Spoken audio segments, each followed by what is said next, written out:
intelligence. We have to be satisfied that what we're dealing with is reasonable. God forbid that anyone should become unreasonable. That is a cardinal sin in this day and age. But it's interesting that he's chosen to explain it in that way.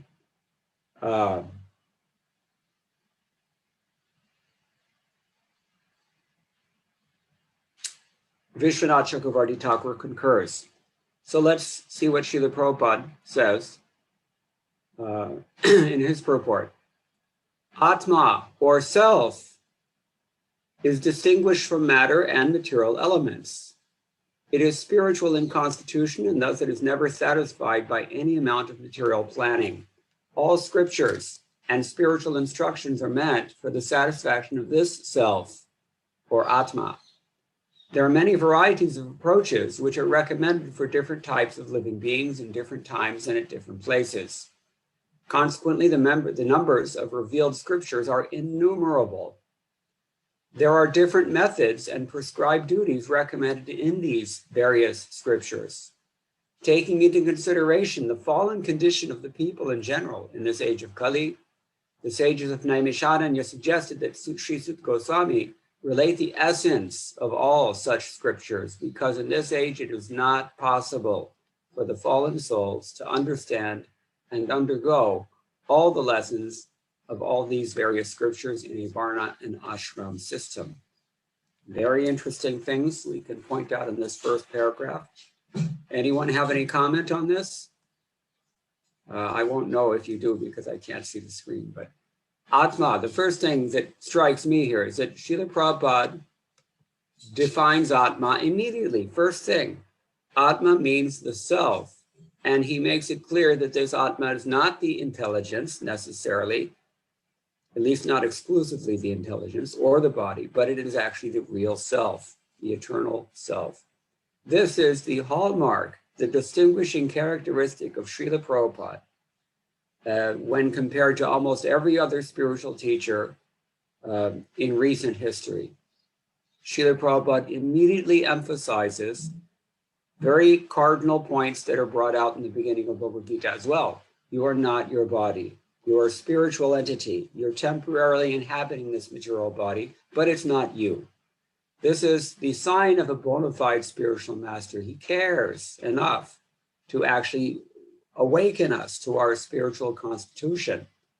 And he doesn't lose an opportunity to remind us, because it's so easy to forget this.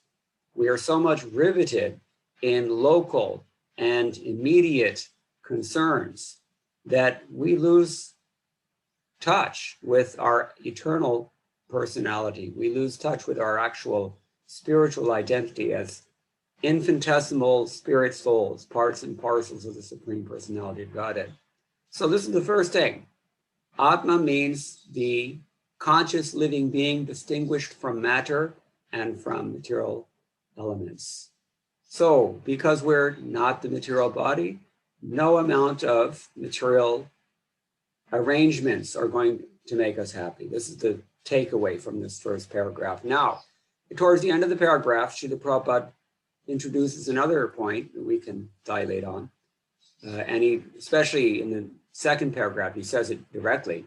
The Varna and Ashram society was, first of all, note the past tense, not present tense, was considered to be the best institution for lifting the human being to the spiritual platform.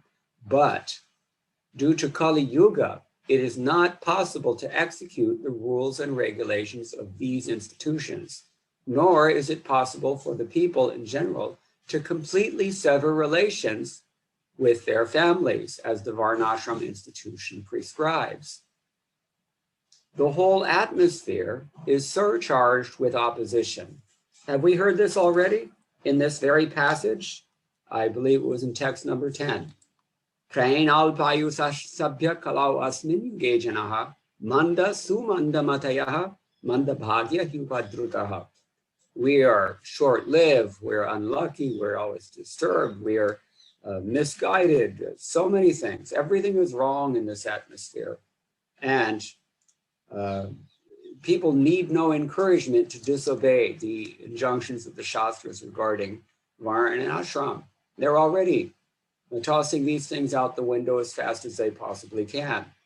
And Srila Prabhupada here recognizes explicitly it's just not possible to do this anymore. It's a very interesting point, considering that Srila Prabhupada contradicts himself on this in many, many, many places throughout his books. And those who can speak from memory about Srila Prabhupada's preaching in this world between the years of 1974 and 1977, they recollect that Srila Prabhupada was increasingly, very urgently and pointedly urging his disciples in particular to implement Varnashram Dharma within ISKCON. So what happened?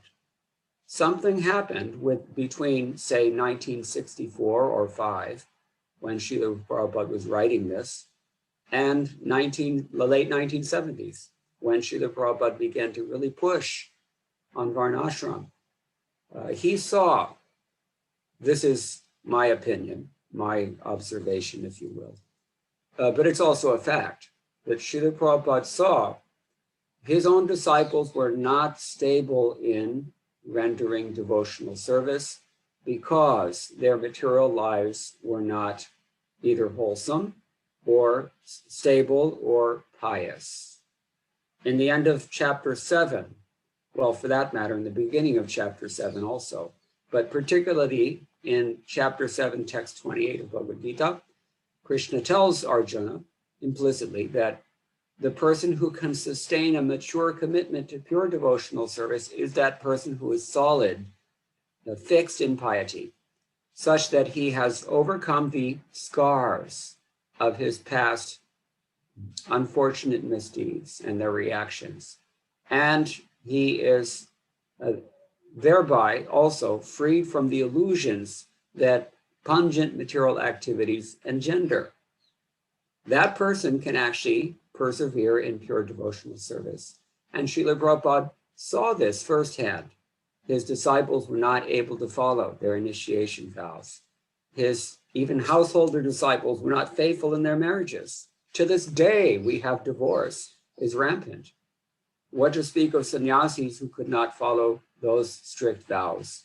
And Srila Prabhupada here says in this purport, he particularly dilates on that one.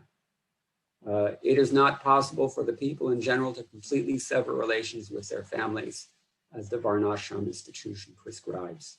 So it's good to note that when we hear these instructions that seem to be final or may seem to be final, Srila Prabhupada always spoke according to time, place, and circumstance.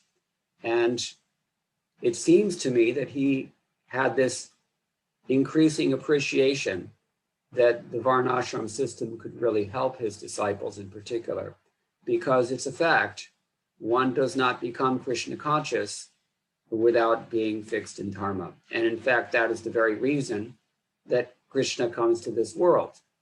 We'll continue, because the next verse is quite pertinent here. Suta janasi bhadram te bhagavan sattvatam pati devakyam vasudevasya jato yasya chakirshya. All blessings unto you, O Sutta Goswami. You know for what purpose the personality of God had appeared in the womb of Devaki as the son of Vasudeva. And we've just stated that purpose. Dharma samsthapanartha. Krishna says himself in chapter 4, text number 8 of Bhagavad Gita. Sridhar Swami here comments, Prashnantaram Sutta Janasiti Panchabhi. There are 5 verses beginning here. Bhadram ta iti autsukyenashirvadaha. That means that they are speaking Bhadram te to Sutta Goswami out of enthusiasm. Autsukya means they're very eager to hear. Bookmark that, because we're going to return to it in a moment. Sattvatam patihi, about the Lord of the Sattvatas. Sattvata means, according to Sridhar Swami and also Vishwanath Chakravarti Thakur, Satchabdena Sattva Murtir Bhagavan, the Lord who is the very embodiment of Sattva Guna, Shuddha Sattva, pure goodness. It is indicated by the word sat. And a person who possesses sat is called sattvan. And sattvatam is a kind of a poetic license. It means sattvanam patim, the Lord of those who are likewise in sattvaguna. In other words, the devotees. Vishwanath Chakravarti Thakur says, very simply, Vishnu is called Sattvam because he possesses all the devotees, or Sat, as his expansions. Therefore, he's also called Sattvatam Pati. Sattvatam, okay.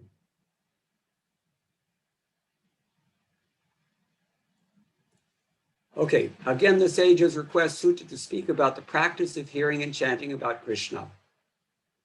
They're speaking a blessing pronounced out of enthusiasm. Vishwanath Chakravarti Thakur agrees here.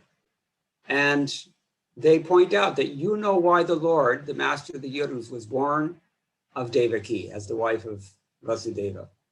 He appeared to broadcast his wonderful qualities, not to relieve the burden of the earth. This is proved by Kunti Devi's conclusive statement. Now he quotes from the 8th chapter of this first canto. Bhavesmin klishyamananam avidya kama karmatihi shravana smaranarhani karishyaniti kechana. She's giving different opinions. If you know that section of the Bhagavatam in her prayers, she's giving different opinions which explain why the Lord comes to this world, since that is the question in this verse. What is his chikirshaya means? With what desire is he coming again and again to this world? So she says, some say, you appeared to engage in those suffering in the material world due to their actions covered by ignorance and desire in hearing and remembering about you in order to attain prema. So let's hear what Srila Prabhupada says about this. Bhagavan means the Almighty God who is the controller of all opulences, power, fame, beauty, knowledge, and renunciation. He is the protector of his pure devotees. That's Sattvatampati. Although God is equally disposed to everyone, he is especially inclined to his devotees. Sat means the absolute truth, and persons who are servitors of the absolute truth are called sattvatas. You hear that. Here, as in general, Srila Prabhupada is paraphrasing his predecessors. In this case, he's paraphrasing whom? If you remember, listening carefully, Vishwanath Chakravarti Thakur and Sridhar Swami, both of them say the same thing. Bhadram te, or blessings upon you, indicates the sage's anxiety to know the absolute truth from the speaker. This is something new that Prabhupada is introducing here. Autsukya generally means enthusiasm or eagerness. Here Prabhupada takes it a step further. He says they're actually anxious. Why are they anxious? Just consider the previous verse we've already quoted, text number 10. Looking at the condition of the people in this age of Kali Yuga, these sages who felt the weight of their responsibility being not only human beings, but learned sages of Bharatavarsha, they felt the responsibility of their birth and of their lives and of their qualifications. They had a responsibility that they felt very keenly. That responsibility is to somehow preserve as well as propagate the absolute truth that they have heard from their own spiritual masters. This is our eternal process. And why were they motivated to do this? They had compassion. Empathy. In chapter 6, text 32 of Bhagavad Gita, Krishna tells Arjuna, indirectly, that empathy is the sign of the best of the yogis. Srila Prabhupada had this empathy. All very successful preachers, they have empathy. And on the basis of their empathy, they also develop compassion, even sympathy in some cases, but certainly compassion. And that is how I read this word, anxiety. Prabhupada is adding a little bit here. He's definitely amplifying the word autsukya, which generally only means eagerness. They're anxious to know. So Lord Shri Krishna, the personality of Godhead, appeared to Devaki, the wife of Vasudeva, He's the symbol of the transcendental position wherein the appearance of the Supreme Lord takes place. Vasudeva. That's called Vasudeva Sattva, therefore. In other words, Shuddha Sattva. When we come to the mode of pure goodness, then the Lord will appear within our hearts, and we will also thereby represent the Lord. So these sages are in anxiety, and they're blessing him. Yes, please, please, tell us. Tell us what we can do. This is a theme that we find throughout the Vedic literatures.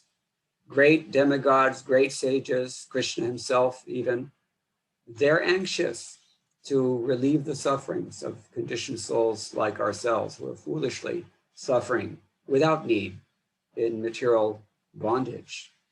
Tannah sushrushamananam arhasyangano varnitum yasyavataro bhutanam kshemaya cha bhavaya cha. O Sutta Goswami, we are eager to learn about the personality of Godhead and his incarnations. Please explain to us those teachings imparted by previous masters or acharyas. For one is uplifted both by speaking them and by hearing them. Kshema, Kshemaya, Sridhar Swami glosses as Palanaya, in order to protect, and Bhava or Bhavaya, Samriddhaye, he says, in order to make them flourish.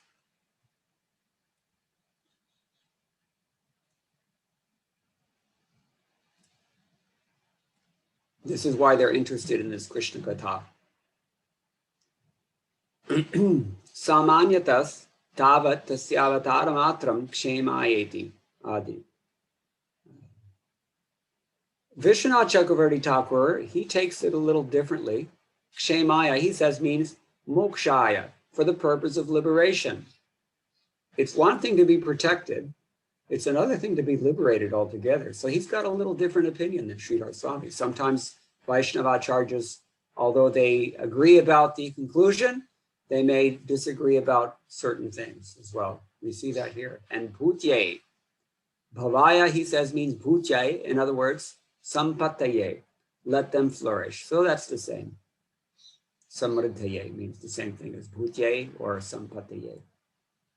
So what is the result of curiosity about Krishna? We will feel ourselves successful by hearing about him. This is Vishwanath Chakravarti Thakur. So Prabhupada writes, the conditions for hearing the transcendental message of the absolute truth are set forth herein. It's conditional. Keep this in mind. You have to fulfill some conditions in order to receive the transcendental message. It's like Prabhupada says, the raindrops, rain falling out of the sky, it's distilled water. Distilled by whom? By Surya Dev. Rain falling from the sky is pure water, distilled water, but as soon as it hits the mud, then it becomes muddy. So the transcendental message, the transcendental name of the Lord, Purna Shuddho Nitya Mukto Abhinatvam Namanaminoho, they're not different from the Lord. They're pure, eternal, ever liberated, unsullied by matter. But we are not pure. This is the problem. So we have to meet some conditions in order to properly receive the message, the transcendental message. Otherwise, as soon as it hits our minds, it's okay even going through our ears, but as soon as it gets into the mind, then we screw it up at that point because we're not pure. The heart is not pure. So the first condition, Prabhupada writes, is that the audience must be very sincere and eager to hear. Of all places in the world, here in Vrindavan, we know what it is like to be eager to hear when you're not very sincere at the same time. Every single day, there's a Bhagavat Saptaha going on somewhere, and it's basically what we call infotainment. Yes, it's Bhagavatam, sort of, but it's really, everybody intends it for entertainment only. Except for the speaker, and he intends it to pay his bills. So this is the first qualification, Srila Prabhupada says, or the first condition, as he puts it here. We must be very sincere and eager to hear. And the speaker must be in the line of disciplic succession from the recognized acharya. It's not that you can just invent an acharya who is not recognized. There are 4 sampradayas, and a bona fide acharya has to represent one of those sampradayas. Represent. It's not enough just to take initiation into that sampradaya, because that alone does not guarantee that you will represent the sampradaya. We've seen this, or I should say we've heard it. So that's the second thing. The transcendental message of the Absolute is not understandable by those who are materially absorbed. Under the direction of a bona fide spiritual master, one becomes gradually purified. It's going to take some time. We have to therefore be patient. Therefore, one must be in the chain of disciplic succession and learn the spiritual art of submissive hearing. Submissive hearing. Even when the spiritual master says things that we don't like, every one of us has experienced this. We've heard Prabhupada say some things and we've got a problem with it. So submissive hearing means suspend your doubts. Be civil. Render service. Be open-minded. Then you can possibly hear something. Otherwise, you will not hear anything. So, submissive hearing. In the case of Sutta Goswami and the sages of Naimisharanya, all these conditions are fulfilled because Srila Sutta Goswami is in the line of Srila Vyasadeva, and the sages of Naimisharanya are all sincere souls who are anxious. There's Prabhupada's validation. Why he uses the word anxious. They're anxious to learn the truth. But what about the rest of us? Maybe we're anxious to hear something, if not the absolute truth. Or maybe we're hearing the absolute truth, but we're not anxious to really apply what we hear. So the conditions are not met many of the time, many times. So this is why Prabhupada is focused on this. The first canto of the Srimad Bhagavatam is really, in many ways, the most potent section of the Bhagavatam. Srila Prabhupada said he especially took great care when he was writing it at Radha Damodar's temple here in Vrindavan, because he knew this may be my only shot, if you will. He didn't know what to expect when he went to America. He prepared the first canto and he said, I put everything into that first canto. So these, especially the first 2 chapters, I would say, especially the second chapter, we're going to hear that next. We really have to put on our best ears and listen submissively to what Prabhupada is saying here, because everything we need to make further advancement is here in the first canto. So these sages were all qualified. Thus, the transcendental topics of Lord Sri Krishna's superhuman activities, his incarnation, his birth, appearance, disappearance, forms, names, and so on are all easily understandable because all requirements are fulfilled. Such discourses help all men on the path of spiritualization. Now we have 3 very important verses, 14 through 16. The acharyas in their commentaries have clustered these together as one unit and commented on all 3 of them together because they are related, even though grammatically it doesn't look like that. Apanna samsritim ghoram yannama vivasho granan tata sadyo vimucheta yat vibheti swayam bhayam yat padasam shreyaha sut munaya prashamayanaha sadjat punanti upasprishthaha swardhunyapo nusevaya ko va bhagavatastasya punya shlokedya karmanaha shuddhikamo nishnayat yashak kalimalapaham. Beautiful. What does it mean?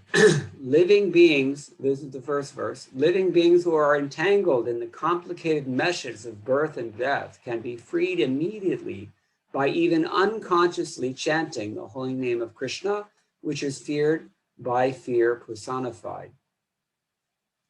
Srila Prabhupada explains this. Vasudeva, or Lord Krishna, the absolute personality of Godhead, is the supreme controller of everything, and as such, he is feared by all others. There is no one in creation who is not afraid of the rage of the Almighty. Great asuras like Ravana, Hiranyakashipu, Kamsa, and others who were very powerful living entities were all killed by the personality of Godhead. And the Almighty Vasudeva has empowered his name with the powers of his personal self. Who says this? Nam Nam Akari Bhota Nija Sarva Shakti. Nija Sarva Shakti. All of your Shaktis you've put into this name, Chaitanya Mahaprabhu says. Everything directly related to him is identical with him. It is stated herein that the name of Krishna is feared even by fear personified. This indicates that the name of Krishna is non-different from Krishna, which we know from Padma Purana anyway.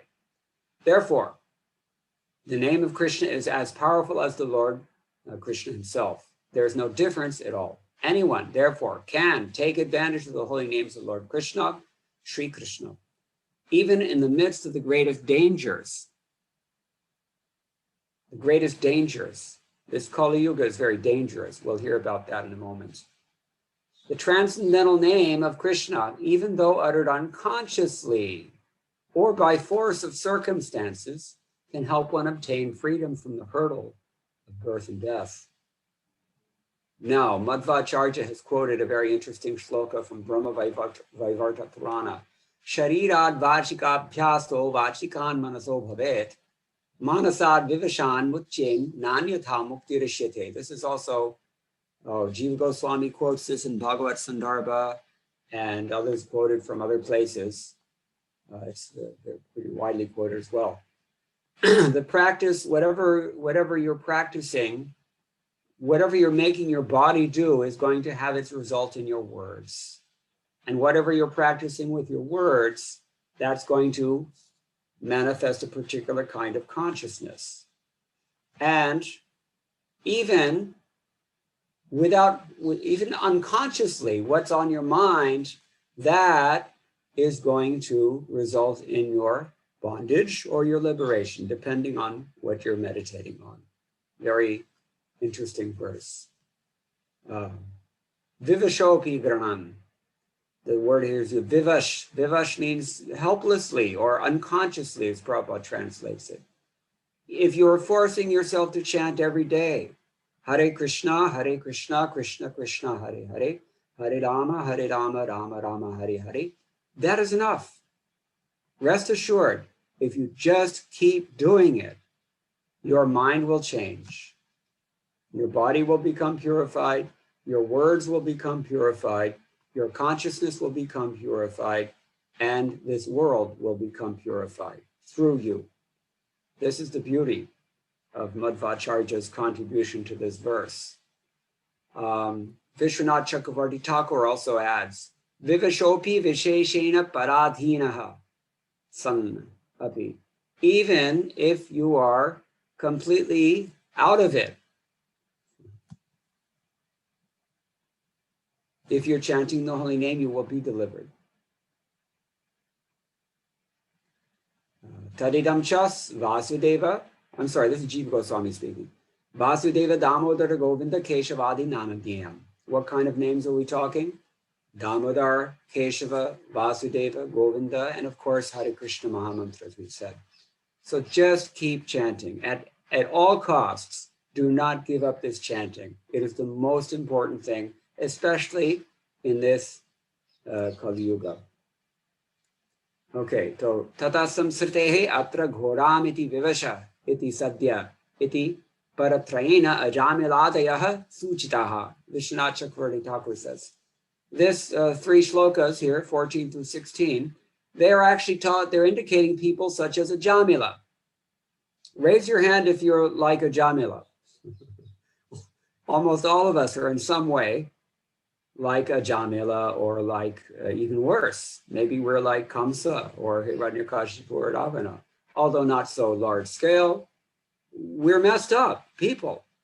And here he says, he makes it very bold that the words are used, vivash, we've already mentioned, and sadhya, which means immediately.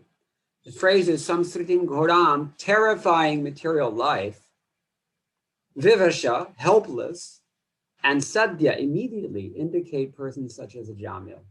By uttering even one name of the Lord, fear is at its very root. The form of Mahakala, causing destruction of the universe, becomes afraid. What then to speak of death and Yama, who is in charge of death? And what to speak of having fear of lesser beings, such as servants of Yama, Yamadutas? So those who take shelter of the Lord's 2 lotus feet, that is to say the devotees, they purify people of the contamination of ignorance immediately, just by people remembering those devotees. This is why I said, remember, texts 14, 15, and 16 are closely related. You can hardly have, what is that poet wrote? Bino sat sangana harikatha bino mohana bhage, moha gai bino ramapada hoina drida anuraga. I think it was Manas, Tulasidas. You cannot have Hari Sankirtana without devotees. You cannot have Hari Katha also without devotees. So they go together. And here he's saying, Vishwanath Chakravarti Thakur is telling us, if you just remember the Lord's devotees, that in itself is enough to give you the shelter of the Lord's lotus feet. So how much more protection or purification will take place by seeing the devotees, by touching them, or by serving them personally? This indicates the benefit of Vapu Sangha as opposed to only Vani Sangha. It's intense. So this is understood because of a similar statement later. He quotes 19th chapter of this first canto. Yesham samsmaranat pungsam sadhya shuddhyanti vaigraha kim punar darashana sparsha pada samshauchanadibi. Simply by our remembering you, our houses become instantly sanctified. What to speak of seeing you, touching you, washing your holy feet, and offering you a seat in our home. So, the waters of the Ganges, this is the next verse, which I'll return to the text of Bhagavatam. Waters of the Ganges, they purify us after prolonged exposure.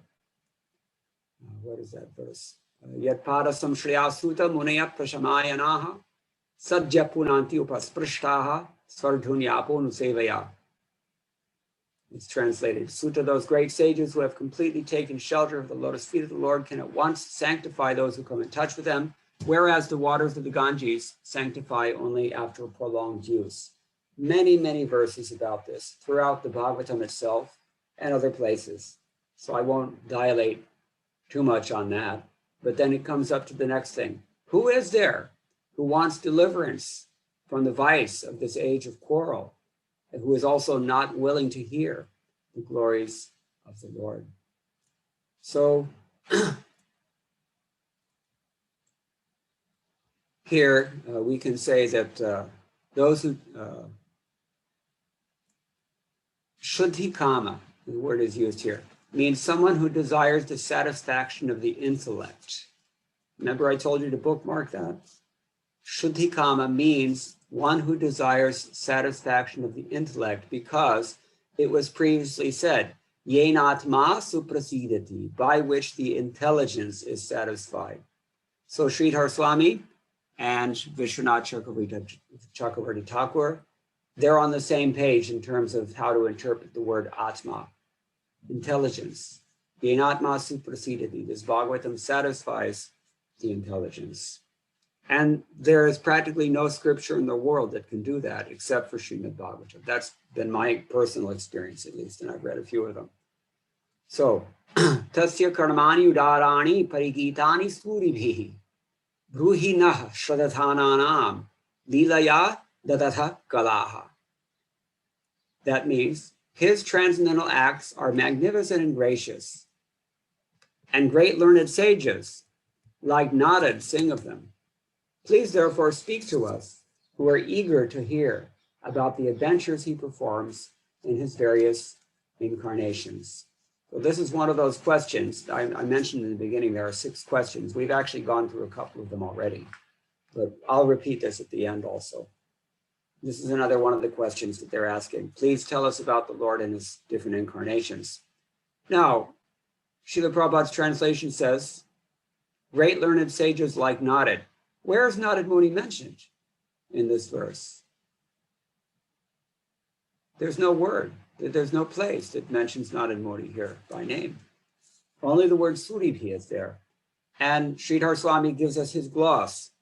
Suribhi means Naradadibhi, sages such as Narad. So Srila Prabhupada, when we find things that Prabhupada says in his translations that we don't see in the text, because he also gives us the text itself, one may wonder or become doubtful. What's going on here? Is he adding something?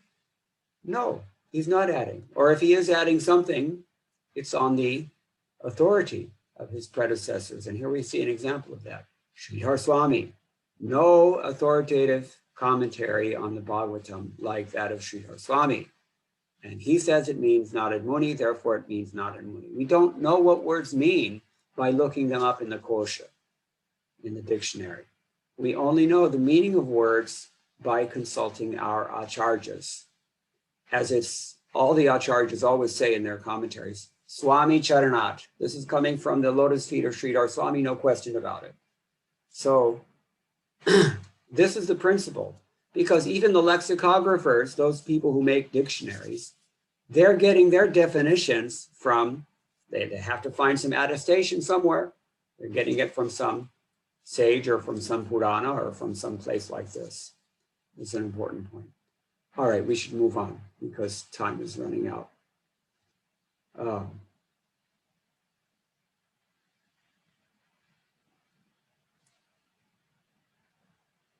Vishwanath Chakravarti Thakur, before I move on, he points out that we're mentioning avatars not because we're so interested in avatars, but because the presence of the avatars within Krishna indicate that Krishna is the source of those avatars.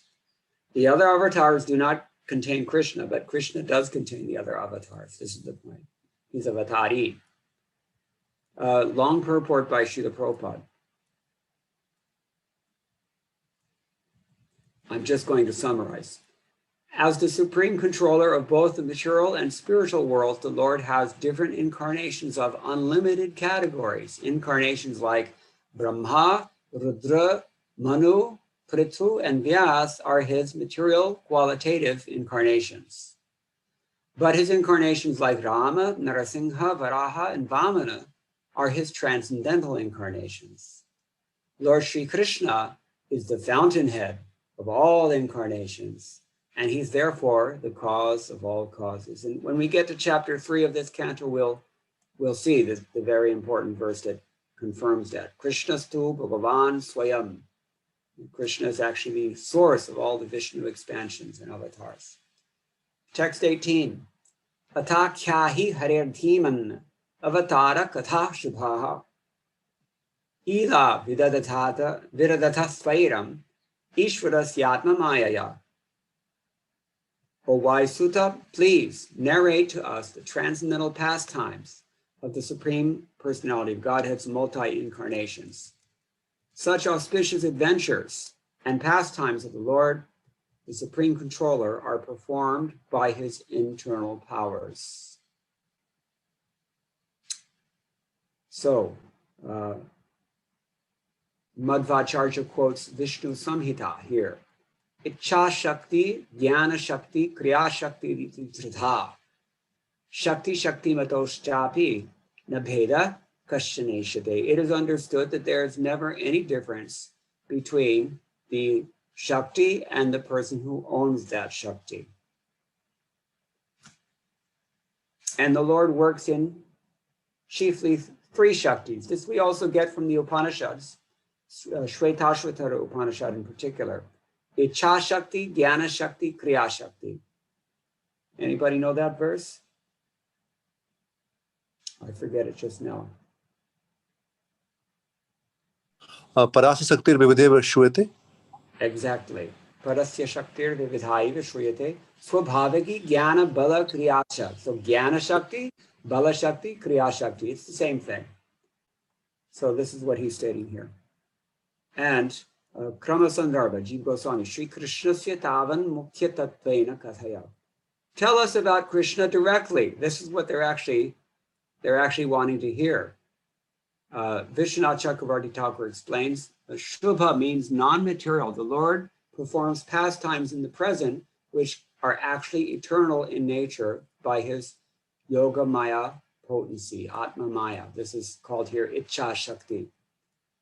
Srila Prabhupada, for the creation, maintenance, and destruction of the material world, the Supreme Lord, personality of God, himself appears in many thousands of forms of incarnations, and the specific adventures found in those transcendental forms are all auspicious. Both those who are present during such activities and those who hear the transcendental narrations of such activities are benefited. So we've already described with regard to Krishna's name. If you're with Krishna and if you're simply chanting his name, it is the same thing. Similarly, if you are watching Krishna's Leela or participating in Krishna's Leela, or you're simply absorbed in hearing those Leelas, it is the same thing. This is the great benediction that we've been given.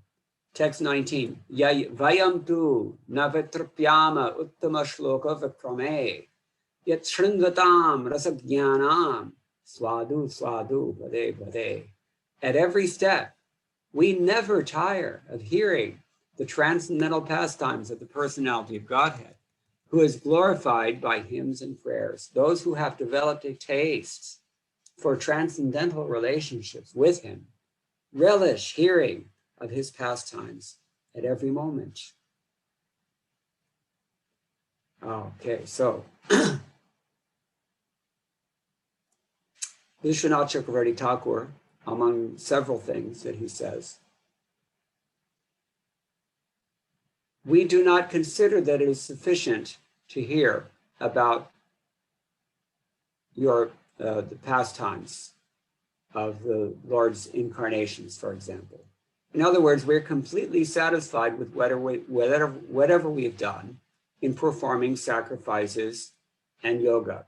Let us continue to hear about the activities of the Lord.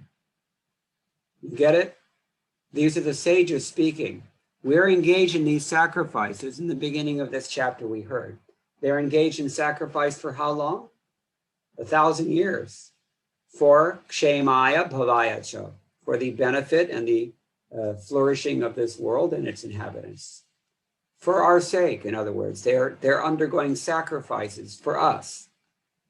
And here they're saying, actually, we're completely satisfied doing that, but what we're not satisfied with is hearing about you, because it's never enough. The more we hear about you, the more we want to hear about you.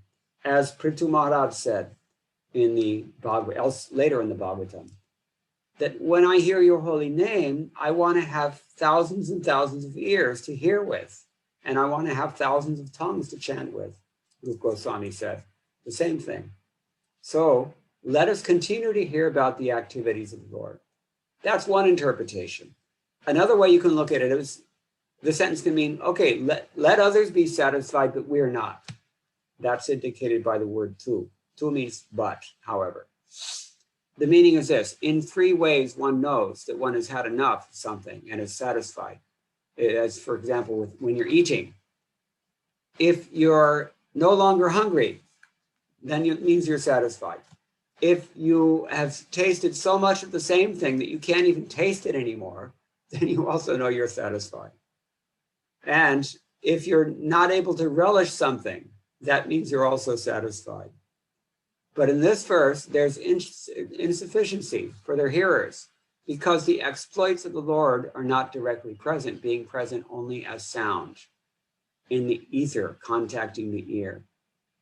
So in other words, although we've just described that hearing about the Lord's pastimes and participating in the Lord's pastimes, they're one and the same thing. But at the same time, there's a special taste in participating in those pastimes. Every year, Srila Prabhupada's Vyas Puja comes around. And every year we read the offerings offered by so many loyal, sincere, dedicated, surrendered servants of his lotus feet. But there's a special flavor in those offerings that are written by those devotees who had extensive personal association with his divine grace. It's not even questionable. There is a difference, although there is no difference. Welcome to the wonderful world of eternal, ubiquitous contradiction. That is called achintya bheda bheda. Don't want to get too philosophical here, but the point is, the Lord's pastimes, hearing about them and taking part, they're not different. Still, the more we hear about them, the more we want to join them. And that is the point. Dharma samsthapanartha. Krishna comes here to establish dharma, only to establish this prema, by which we can never feel enough of the Lord. We always want more. That is the whole point. So, in this verse, there is an insufficiency for the hearers because the exploits are not directly present. Satisfaction is negated for a person who's not capable of appreciating the taste or the rasa, for a person who is just like an animal. So this is another thing.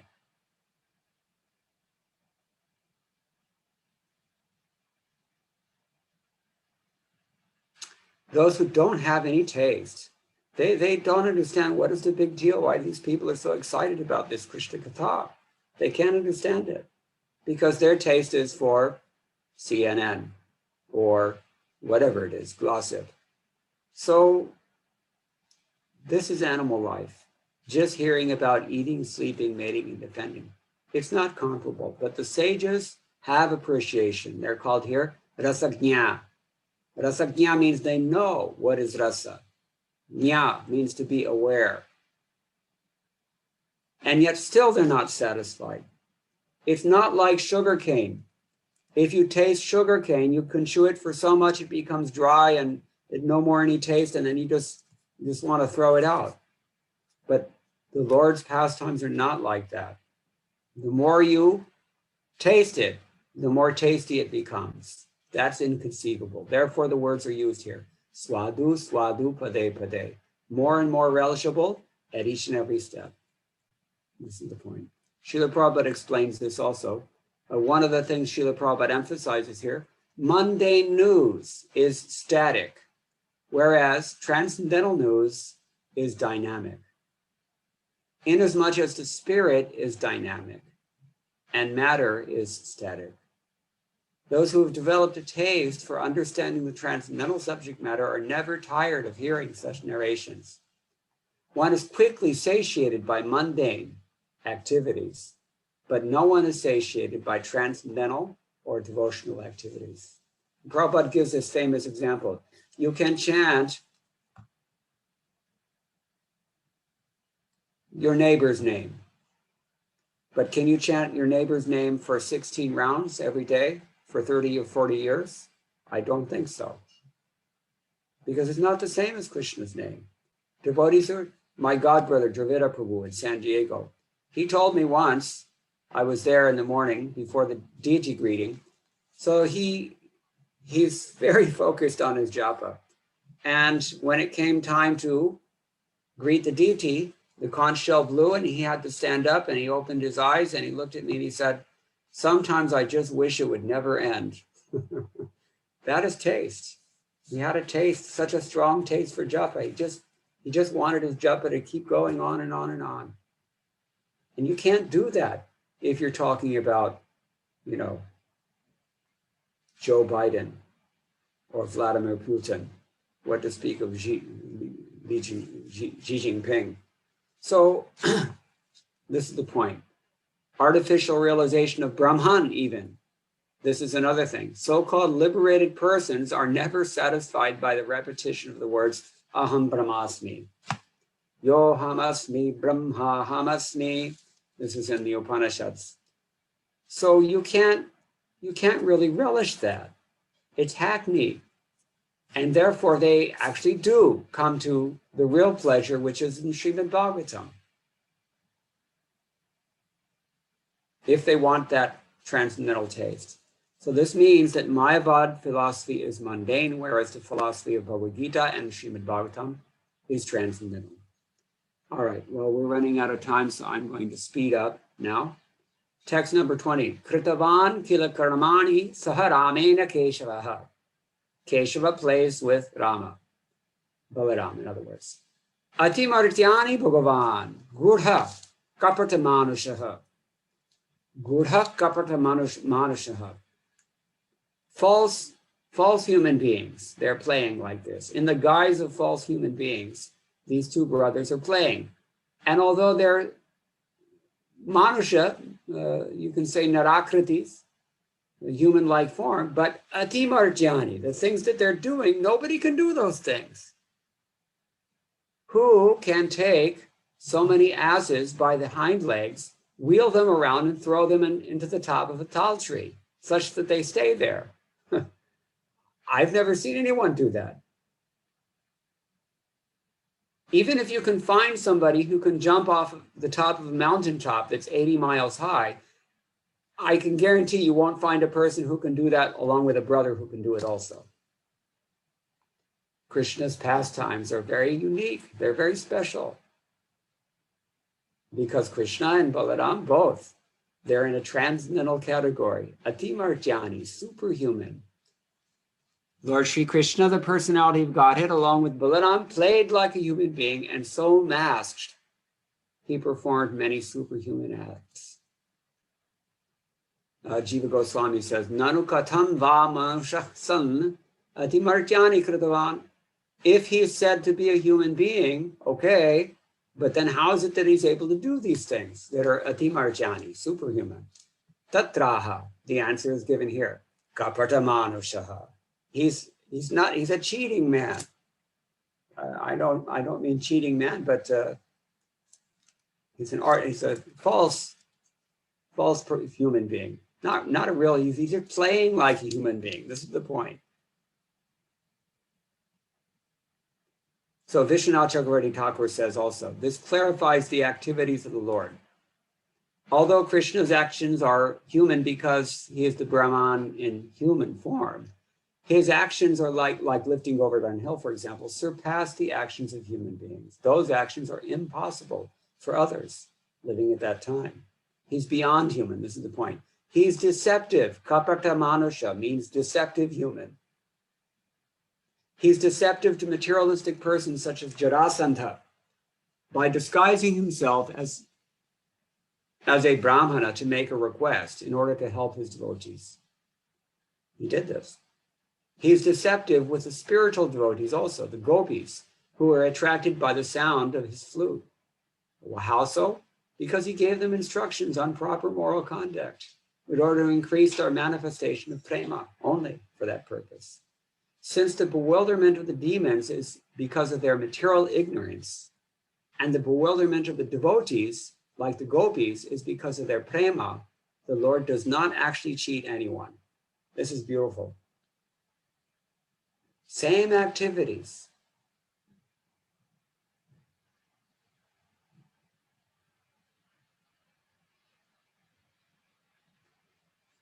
People approach Krishna. Yayatamam prapadyante tastateva bhajami, Krishna says. I reciprocate, bhajami means, or actually means I worship in the case of the gopis. Krishna actually worships his devotees also, you can say that.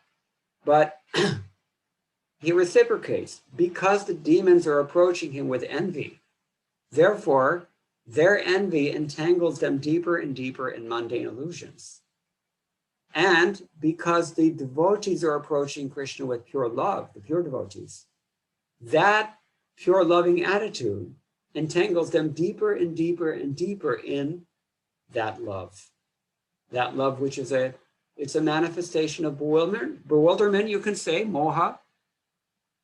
Yam krodha kama sahaja pranayadi bhiti vatsalya moha guru gaudava sevya bhavehi. Whatever flavor of love they have, it will bewilder them into forgetting that he is the Supreme Lord. This we see only in Vrajadham. In Dwarka, it's not so much like that. Certainly in Vaikuntha, it's not like that. They all have Aishwarya Gyan. But in Vrindavan Dham, there is a kind of Maya that works upon the devotees there also, but it's called Yoga Maya. Or as we said earlier, Ichha Shakti. So this is the great beauty of Krishna consciousness, pure Krishna consciousness. He conceals himself in order to give instruction only. So he comes here, Kapata Manusha, although he's looking like a human being, but he's not really a human being. He's the Supreme Personality of Godhead. So he's bewildering both his devotees and the demons by the same so-called human form. But the demons are going to hell as a result of their bewilderment, and the devotees are falling in love as a result of that bewilderment. Prabhupada writes a beautiful purport, the doctrines of anthropomorphism, that means assuming God to be like man, or zoomorphism, assuming God to be like an animal, as the case may be. They're never applicable to Sri Krishna, the personality of Godhead. The theory that a man becomes God by dint of penance and austerities is very much rampant nowadays, especially in India. Since Lord Ram, Lord Krishna, and Lord Chaitanya Mahaprabhu were detected by sages and saints to be the personality of Godhead, as indicated in the revealed scriptures, many unscrupulous men have created their own incarnations. This process of concocting an incarnation of God has become ordinary business, especially in Bengal. I hope there are no Bengalis listening. Any popular personality with a few traits of mystic powers will display some feat of jugglery and easily become an incarnation of Godhead by popular vote. We were just discussing this the other day, that there's one businessman, very popular businessman from Coimbatore, who is, he runs a yoga business. And he's also, by the way, Mayavadi. So he's become very popular. Somebody shared one of his videos on YouTube with me. So we saw this, and it immediately brought to mind something that Srila Prabhupada writes in the first canto, chapter 2, text number 14. In his purport there, Prabhupada writes,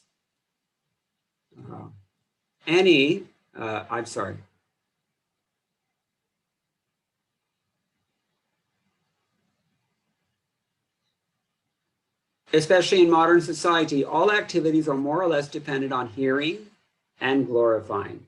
Any man from any social status becomes a well-known man in human society within a very short time if he is simply glorified, truly or falsely, in the daily newspapers. And newspapers nowadays means social media.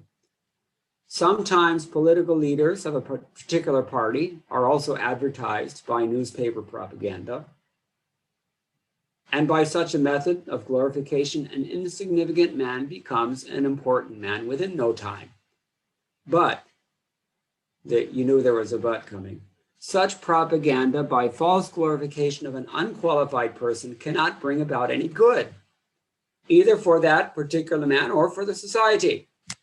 There may be some temporary reactions to such propaganda, but there are no permanent effects.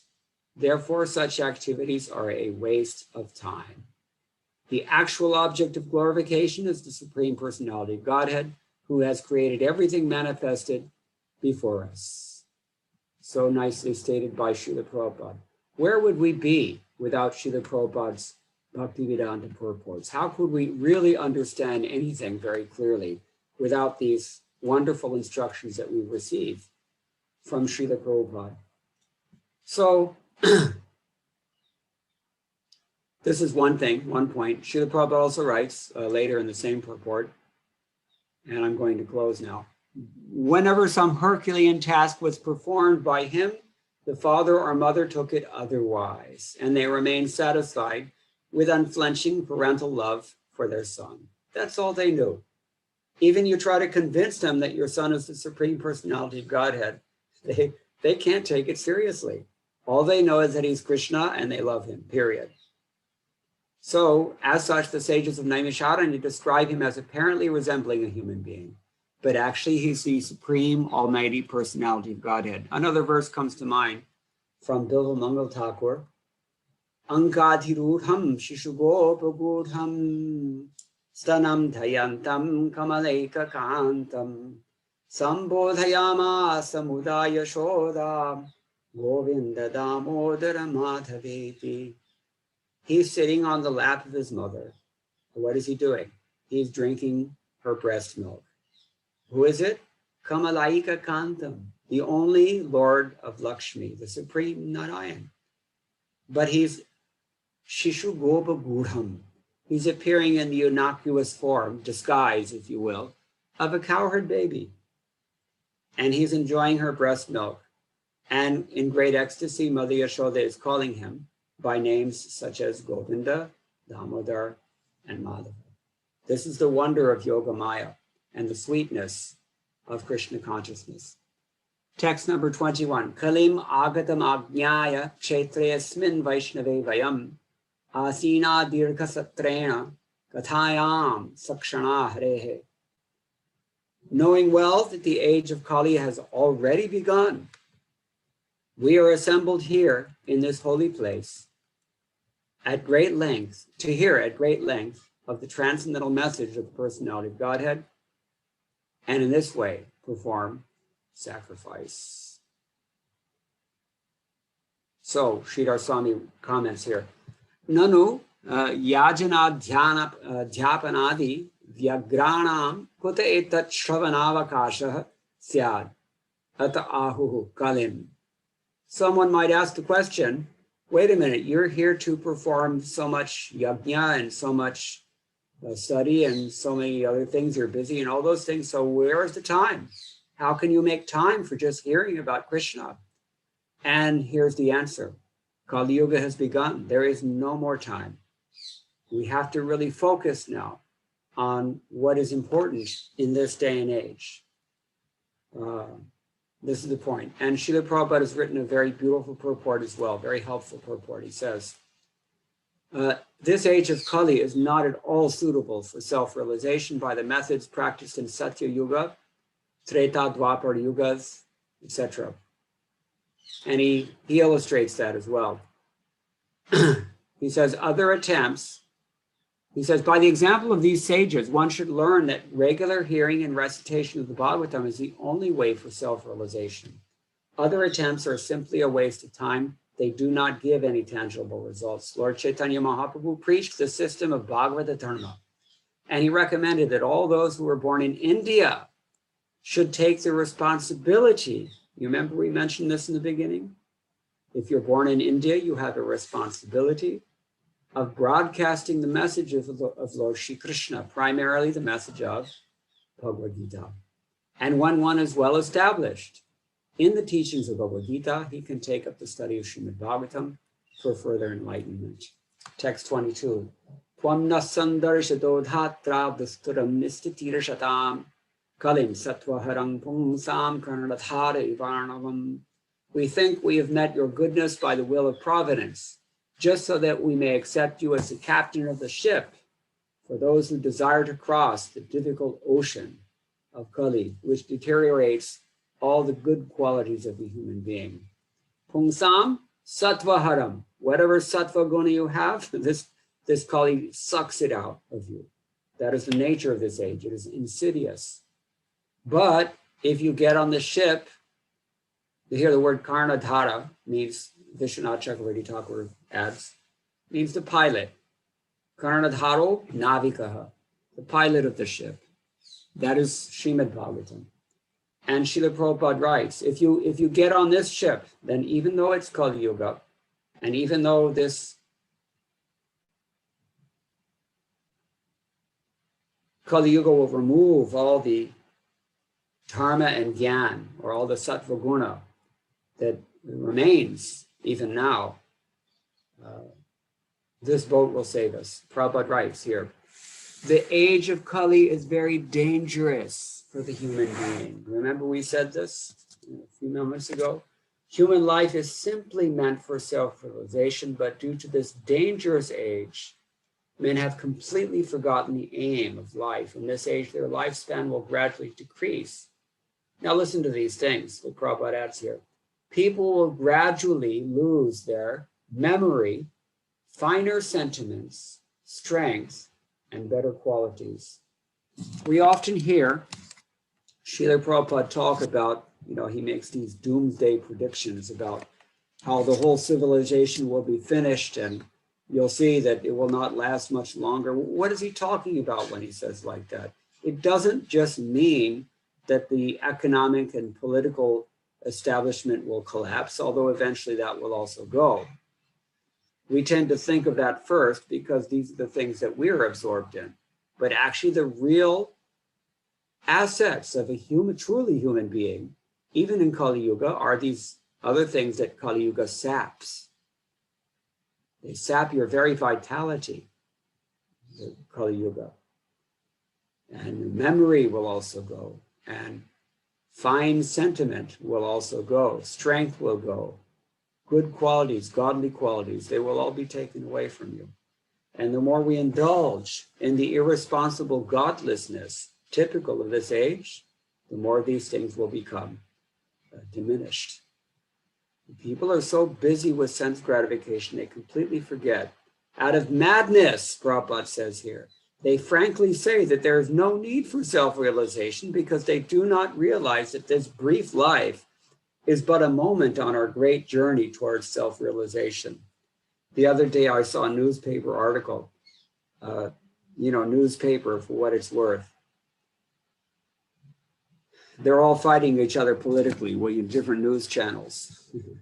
And it's all nonsense, fake news, as they say. So anyway, there was a report. Somebody went in to have a vaccination done, and then they got sick and they died that very night. Whether that's true or not, whether it had anything to do with a jab or not, I don't know, but they're saying it like that. So the point is, it's madness if we ignore the fact that one day is going to be our last. Nobody wakes up and, one fine morning and with fully cognizant of the fact that I'm going to die today. Nobody thinks like that. Practically speaking, it doesn't happen. And yet people die every day. Sometimes they're killed even. And that can happen too. There's no guarantee. But if a learned man thinks it over, Prabhupada continues, he sees that the children of this age are being intentionally sent to slaughterhouses. Slaughterhouses. Prabhupada regularly called public education slaughterhouse of so-called education. Why slaughterhouse?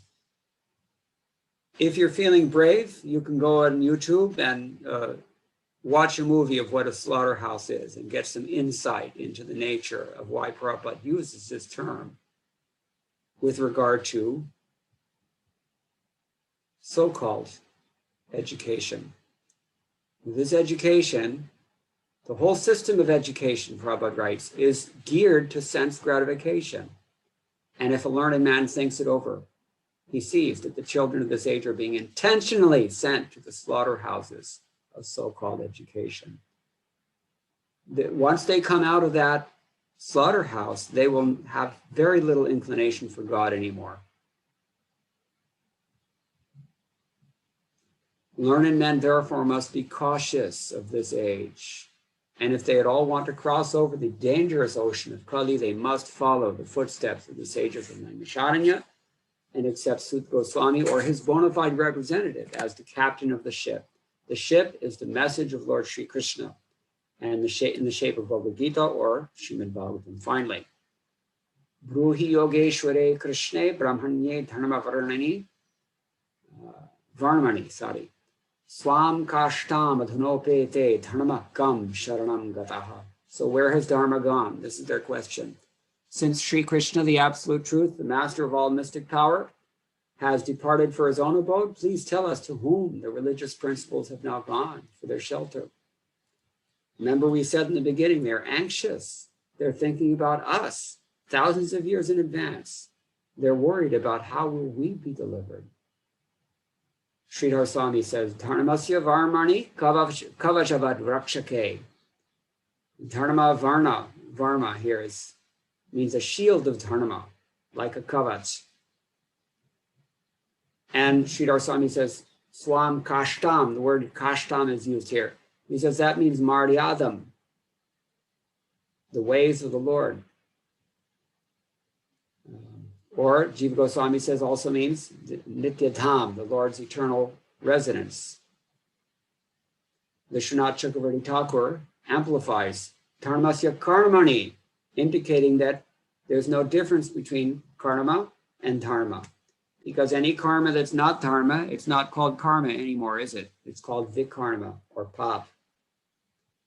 Okay, so this is the end. Srila Prabhupada writes here,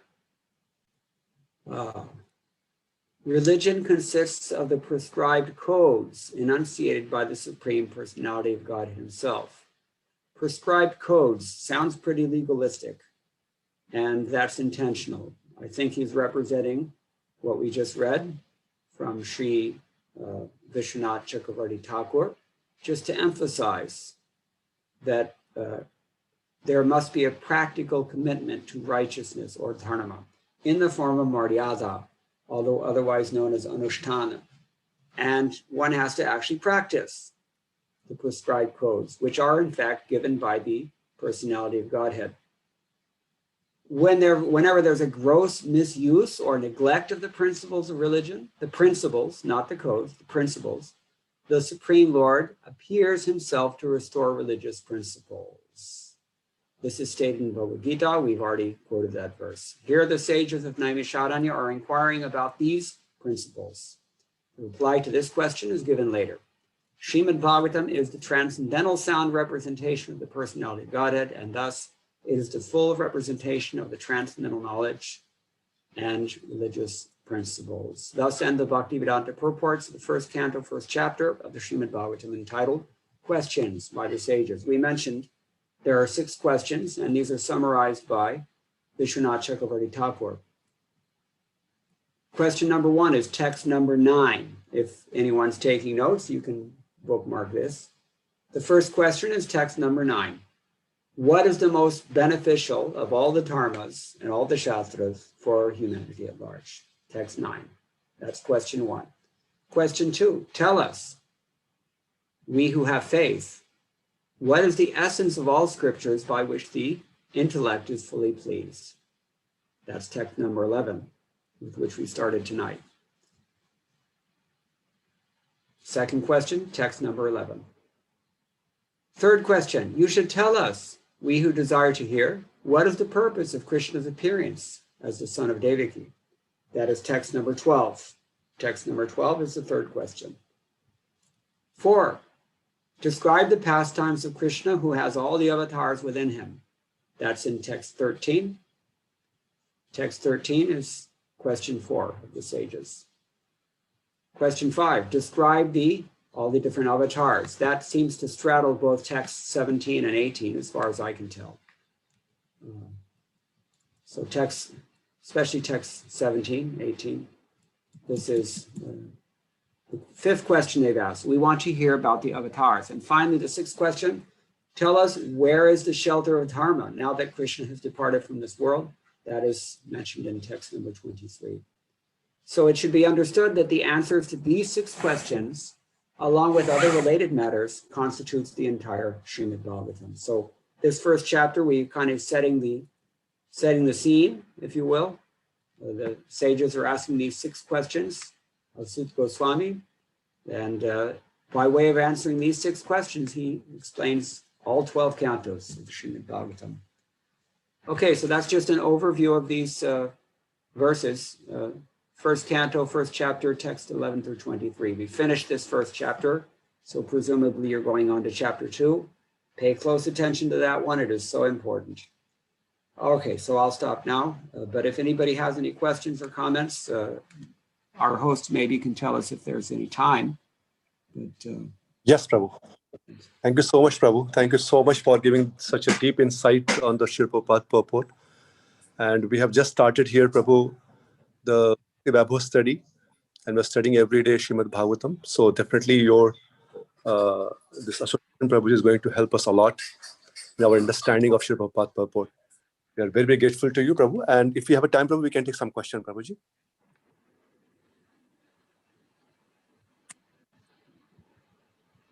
Kishori Priya Mataji, please, you can unmute yourself and ask the question. Hare Krishna Prabhuji, Dandavat Pranam, all goes to Srila Prabhupada. My question was related to what you said about when we hear that knowledge, when it enters our polluted mind, it gets contaminated. So, when we talk about the 9 limbs of bhakti, Shravanam is the first. But if that itself is kind of not a guaranteed process, and if the contamination occurs, then what is the process of getting over it? And so that whatever knowledge we get in actually is purifying and not itself being contaminated by our mental concoctions. Very good question. This is why we have gurus, because the idea is, as Krishna says in Bhagavad Gita, Tadvidhi pranipatena pariprashnena sevaya upadekshanti tad jnanam jnanina tattva darshana. We have to render service, and we also have to inquire. In order to render service, you're going to inquire. And inquiring without rendering service is not really inquiring. For example, if I say, please bring me a glass of water, and the mind, once the message reaches the ear and goes into the mind starts to concoct. Okay, milk is actually better than water, so let me bring milk instead. You see? So then you bring milk and say, well, I'm sorry, I asked you for water, so why you brought milk? Well, then you present your concoction to the spiritual master, and then you get smashed by the spiritual master. That is a great advantage, and that advantage does not come unless we have a spiritual master. So, it looks like the spiritual master is sometimes harsh. Tamal Krishna Goswami in particular was famous for being he could let you have it. But that was mercy. That was mercy. And this is why Krishna, not just Krishna, throughout the entire history of our Vedic tradition, everyone has a spiritual master. It's a ubiquitous thing. Bhakti Bhakta Bhagavanta Guru Chaturanama Vapu Ek. Inake Padabandana Kiye Nasha Hivagana Anek. Famous dohas there. So this is the idea. Spiritual life really takes off if we have a spiritual master. So that's why they exist, and they can help us with these things. Otherwise, all the information is there in Srila Prabhupada's books, but once you apply it, or once the spiritual master applies it for you, then it becomes very, very evident immediately. It's kind of like a fast track towards spiritual advancement. To have a spiritual master is the greatest advantage. Yes, he is. I'm going to say that off the top of my head. There are many different ways to answer this question. It's a very good question, but that's I think primary. Is that okay? Yes. Thank you, Prabhuji. Anything else? Prabhu, in the meantime, I have one question, Prabhuji. Prabhu, as we saw in this series of verses that Shaunakadi Rishi, how they're glorifying the holy name and they are glorifying the hearing of Srimad Bhagavatam and hearing the pastime of Lordship. So why at the first place they cite for the sacrifice? Yeah, that's stated in the beginning, actually, for the purpose of Jagat Kalyan. They know about Kali Yuga, they know about the impending doom, if you will, of this age. So they're trying to do something, and they're hearing, and they elected to hear as well. From Shaunaka Rishi was in charge, but they saw Sutta Goswami, they decided to take instruction from him. And you can even assume that some of them had an idea of the Bhagavatam, because even Vyas at one point was evidently confused about his duty, and Narad Muni had to put it very clearly to him. Another example of why the spiritual master is so essential. He wrote all the Vedic literature. It's not like he didn't know everything, but he did not sufficiently or directly enough glorify Krishna. He was too involved in what we call nowadays bridge preaching. So, and Narad Muni told him that this is just not going to do it. This age is too pungent.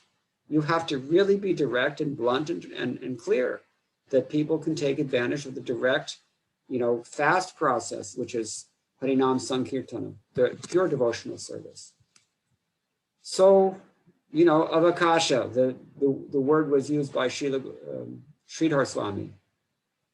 They're already engaged in so much yajna and so much, study and so much discussion, but they have to make room for this most direct of all processes. And there has to be an excuse to allow Sutta Goswami to speak the Bhagavatam like this as well. So that's it. Just like every day in Hare Krishna temple, we're having Bhagavatam class, and, someone will bring up a question. It's not like we don't know the answer to the question, but we have to remind ourselves all the time. So we hear and chant about these things every day, and we discuss and we inquire and we hear, and in this way we become Krishna conscious. Nityam Bhagavata Sevaya means you have to be constantly reminded of it, because it's so easy to forget. Even the sages become bewildered. Muhyanti yat surayaha, we've already described. So that's the idea. That's my understanding, at least.